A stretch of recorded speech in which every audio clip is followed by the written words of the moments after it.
And integrative medicine as a whole encompasses many different possibilities. So I'll go on and we'll go through a couple of definitions just to kind of get you on board. But what is integrative medicine? Well, on the left is this sort of, if you like, our normal medical path that most of us have been on in our career. And off to the right, as you can see there, the caption says, "I don't know if this is such a wise thing to do, George." A lot of us start looking for what other options do we have beyond the basic training that we've had. And one of them is integrative medicine. And that's where we try and look at bringing together other modalities, other options to have a fuller set of therapies.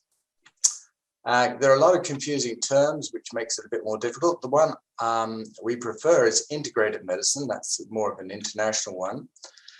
The one you may be aware of is complementary and alternative medicine, CAM. In Australia, they just keep it to complementary medicine. In the WHO, they bring in the concept of traditional medicine, which is obviously very important for many indigenous cultures. And finally, in America, they use the word functional medicine, which is their own variety of how they see integrative medicine. So what about some definitions? This is one of the earlier ones, and it's really starting to say, look, integrative medicine sees the patient as a whole person in terms of both mind and spirit. Later on, we looked at other definitions. This is one a year later, and it said, look, we're saying that it's a whole comprehensive process bringing in the body, mind, spirit, but also looking beyond simply the suppression of symptoms. We're looking at what can we do to deal with the underlying conditions and make a difference to the whole person.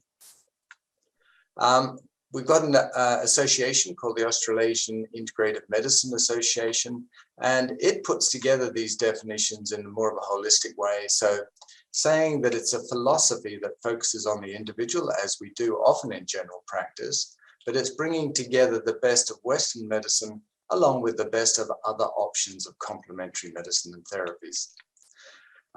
Again, it's that sense of patient-centered approach, but also bringing in other healthcare professionals to provide more of the picture. And finally, it takes in all of those other components of who we are in terms of our physical, emotional, mental, and spiritual well-being, and as far as possible is based on evidence-based ideas that are safe.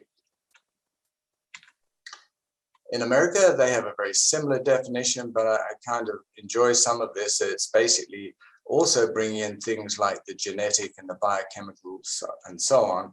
And I particularly like the phrase that they're going to leverage the data to get personalized treatment. But again, it's much of the same concept. Exploring different paradigms. I'm afraid I'm a bit of a Larson geek, and this is one of his cartoons. Not everyone seems to get this, but ideally things happen that we may not be fully aware of. The middle picture is our normal reality, but quite often there's a bigger reality going on. And this is what I want to explore now. Professor Mark Cohen has brought up the concept that the actual integration of medicine is not about whether things are orthodox or unorthodox. It's about how to bring in all things that we need to do in terms of healthcare professionals and various modalities to help relieve human suffering. And that basically we're working for the patient and the wider community. Overall, in both the world and in New Zealand, integrative medicine is becoming quite popular and has been for a long time.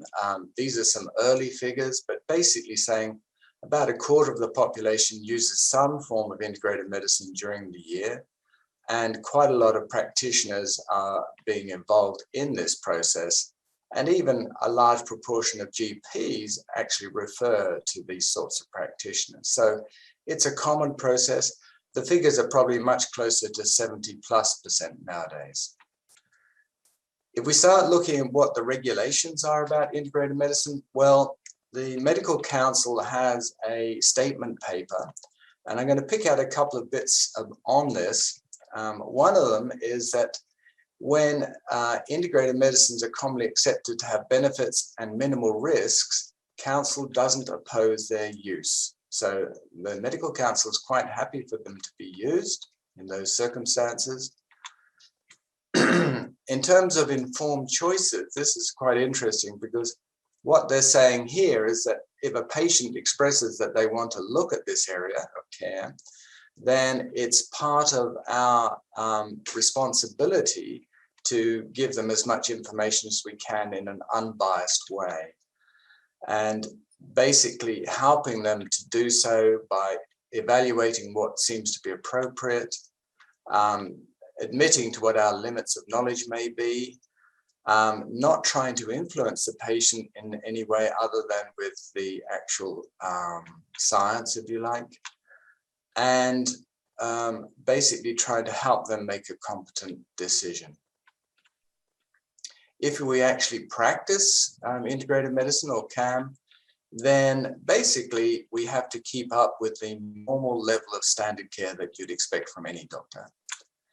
And again, if there's reasonable evidence and there's reasonable safety, then it's okay for doctors to use these sorts of remedies or treatments. I've just put this slide up here saying, well, what is an integrative medicine doctor? Basically, they're what all good doctors should be anyway. We're conventionally medically trained doctors, we are person-centered and so on. Part of the interesting bit there is being well-informed and curious. It's about trying to be aware of all the other possibilities that may be out there and seeing what is useful for each patient, while at the same time trying not to cause any harm. What we're not, and this is often leveraged as some of the criticisms of integrative medicine, we're not meant to be alternative or unscientific. We use what evidence that is there. We're not somewhere out on a limb. We're often working with other colleagues based in other practices. And in terms of danger, if you look at the adverse drug reporting, these are New Zealand figures. And if you go down on the left-hand side is the normal drug reactions, around 16,000, 17,000 a year. If you look at those related to complementary medicines, they're much, much lower, around 1 to 2% at most. So basically very safe forms of treatment. Again, just mentioning a wee bit more about evidence base. This is the original Sackett kind of concept, that you have the external evidence in terms of the scientific bit down on the right side there, but also there are the other two important components, which is patient choice and our own sense of what we have learned in terms of evidence, in terms of bringing together the bigger picture. Oops, sorry. There's been quite a lot of reviews of, is integrative medicine cost effective? Well, it does look to be. This is a study over 10 years of various evaluations that have been done. And by and large, they tend to be more cost effective than standard medicine. I put this here because it's kind of a nice slide. Basically, what this represents is deaths per million of the population. And as you go to the right, you see these bigger blobs, if you like, and they represent in size the risks. And the one here, the purplish or pinkish one, that's deaths from military in Afghanistan and Iraq when those wars were on. And it compares quite favorably with medical injuries in hospital as causes of death. Adverse medical reactions are the red ones, and you go down and down and down through various other options, until finally you get to the green box and you'll see somewhere there electrocution, lightning is halfway down the green box, and right down there, which is so small that they have to put dotted lines, is the likelihood of dying from food supplements or herbal remedies. So they are remarkably safe compared to the other things that we're involved in, both in medicine and life generally. I put this in. This is another slide from Professor Mark Cohen. And what it represents is the idea in medicine, obviously we're dealing with disease at the bottom and we're trying to bring people towards health. So if we look at these in sort of ill health going to average health, that is often the areas that we work in general practice in medicine. But what he is making the distinction of is there's actually other levels of health, what he's calling enhanced health, and finally some idea of perfect health, whatever that may be. And as you go from enhanced health towards disease, the flexibility of response gets smaller and smaller. So if you have appendicitis, you don't have many options, whereas as we go up that kind of triangle, there's many more options. And this is where integrative medicine comes in to give some of those options. So the standard medical care is largely to do with bringing people from ill health to average health, whereas the concept of integrative medicine is to be able to do that, plus try and get to a much higher level of well-being. So what I'd like to do now is introduce a few cases just to get the ball rolling about the kinds of things that we do. And certainly in my own experience, and I think in many other integrative doctors' experiences, what we tend to end up treating is people with chronic complex conditions. And these are often the conditions that standard medicine hasn't got that many solutions for.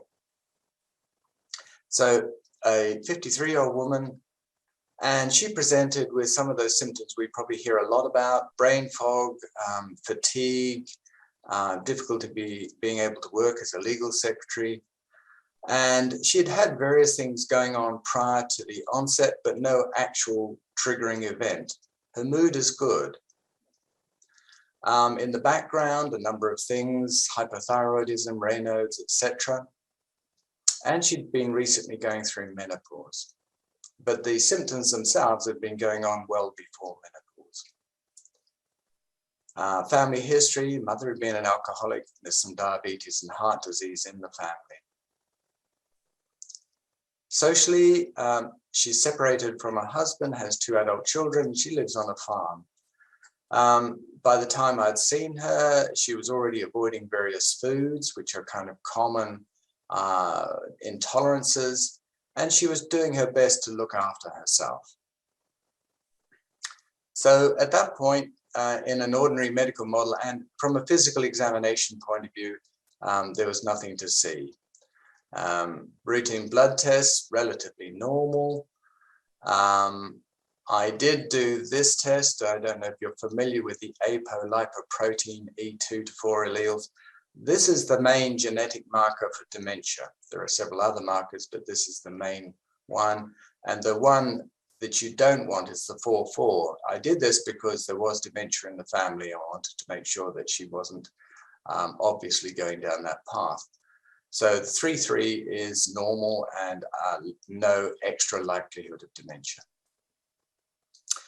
I start looking around at this point for what other things could be affecting the person. And in my own model, I look at things like toxins, chronic infections, and any other background effect that could be dragging her metabolism down.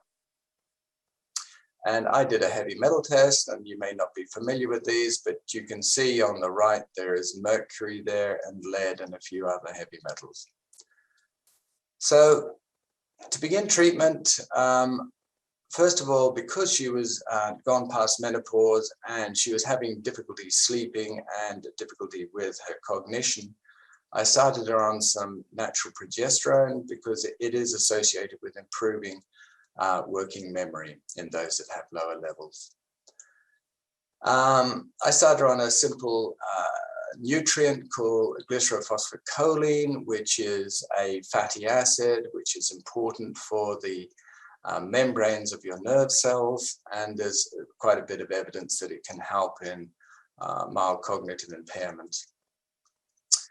I chose that we would change from the synthetic thyroid to the whole thyroid for a number of reasons, but there are quite a few studies now showing that even with normal levels, you can improve the quality of life by doing that.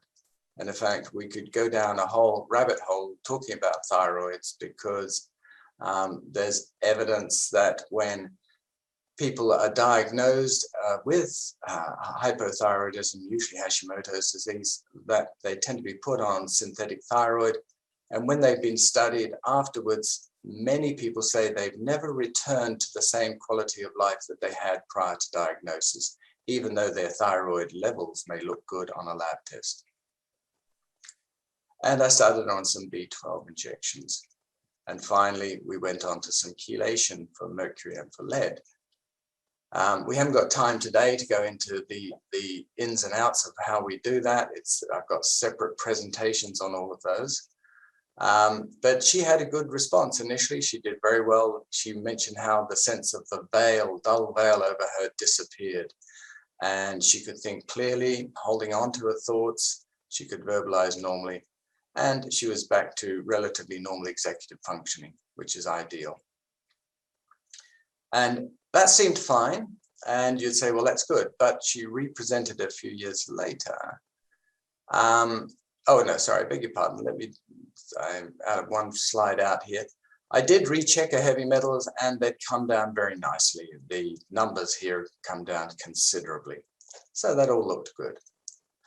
However, 3 years later, she represented because she'd begun to get confused. She had low energy again, many of the same symptoms, but in addition, she had visual problems and she was getting very sensitive to electromagnetic radiation. Difficulty being around lots of equipment, including a computer, but other equipment that put out electromagnetic radiation. And so I did some further tests. I repeated the heavy metals to see if that had changed. And I also looked at potential for fungal infection. And the reason I did that is because she was living at this point in quite a damp home. And just to very quickly give you an idea, this is a fungal mycotoxin profile that can be done at a large lab in the States. And she came up with at least 2 toxins which had high levels in her urine. And her heavy metals, I'm afraid, it got worse again. So we went on and we did some more treatment. We looked at the whole mycotoxin process. And just to let you know, later on today, I'm doing a presentation on molds and how to deal with all of this. So I won't go into it in any detail now. The heavy metals, we restarted her on chelation and then added a different chelator, which has a more potent effect and has only recently become available. And when I reviewed her this year, she'd made a huge improvement. She said she's able to function well and feeling very, very well indeed. So that just gives you an idea of that kind of process. I better keep moving. And mentally and emotionally, physically much better. So a good outcome, but there you can see how sometimes we get setbacks and we have to look at what's behind the setback. This is another person who presented this time from the West Coast with definite solvent neurotoxicity. He'd been a spray painter for most of his working life and eventually had to stop because he had all those symptoms, headaches, fatigue, word finding difficulties, irritable, became dysarthric, pains everywhere. He'd been seen by the time I saw him by an occupational physician who agreed that yes, he did have neurotoxicity with solvents. And he'd become more and more intolerant to fumes. In the background, not a great deal. He'd got a young family. He was the main income earner. So this was having a big impact on them. I did his heavy metals. Again, it's a slightly different colored version, but I can see on these figures here, he had very high both lead and mercury. So once again, we began chelation with him. Also, one of the things some of us do is use intravenous nutrients to get an extra effect, something called Myers cocktail along with glutathione. In his case, I use hyperbaric oxygen because I have my own chamber. And within 6 months, he'd felt better than he'd felt for many years. He has still had a degree of chemical sensitivity, And this often sticks for much longer. In order to deal with that, another whole subject, again, we don't have time for today, he undertook a process called provocative neutralization, which was begun in the States, but it's used all around the world now. And following all of that, his concentration mood was much better and he could cope with chemicals a lot better. And finally, I better keep moving. I'll go through this fairly quickly. A nurse who presented with multiple chemical sensitivity, became exhausted. She'd had an operation which also made her worse. And in the background, she'd had some head injuries. Again, that can probably predispose people. I will also be doing something on that later. She was getting to the point where she was getting increasing sensitivity, and she actually had anaphylaxis to the chemical she was working with as a nurse. Glutaraldehyde used to be used for cleaning instruments, particularly endoscopes, and that's what she was involved with. And she became very triggered by lots of different chemicals. So we went through a whole detox process, which improved her symptoms a good deal in terms of her fatigue, etc., but not so much the sensitivity. And in order to do that, we underwent something called neurofeedback and biofeedback. I haven't probably got time to go through it, but it's a whole very interesting process. There are various aspects of how to detox people in terms of getting the liver function going, phase 1 and phase 2. This is her brain scans, and again, completely different talk on this one, but it's, I think, fascinating. That's a normal one, that's her one. And what we found is that the anterior part of the brain wasn't talking to the posterior, what we call anteroposterior dissociation. That blue line across the middle is where the brain is not talking from the front to the back and back again. And we see this a lot with severe chronic fatigue and multiple chemical sensitivity. And I won't bother you with that, but that's just showing that when she was put through a task to read and write, she went into severe delta waves in the frontal lobe, which is the sleep wave. So no wonder she couldn't think. And again, sorry, I put in too much for today, but we can look at cardiovascular disease. This is someone with paroxysmal atrial fibrillation. And there are various ways to help with that. I won't go through, this is just simple stuff. And what I was bringing out in these sets of slides is that certain nutrients, just simple ones like magnesium, can be very helpful. And in the case of this patient, as we loaded him with magnesium, he did much better, along with omega-3 fatty acids. And he did very well. However, he moved away, and by the time I saw him again, his blood pressure had gone up. So take-home messages from today. Integrative medicine takes account of all of those different aspects of who we are and tries to provide the best combination of modern medicine along with other complementary therapies and options. Particularly useful, as I said, for chronic complex patients. And if you need to look at training, there are various places in Australasia, particularly ACNEM, but also in the States, the Institute of Functional Medicine. And AIMA, the Australasian Integrative Medicine Association, is an overall arching association of doctors and other health practitioners. So thank you very much for that. And just a reminder of what we shouldn't become, which seems to be our present evolution as humankind. We're going backwards to some extent. So thank you very much.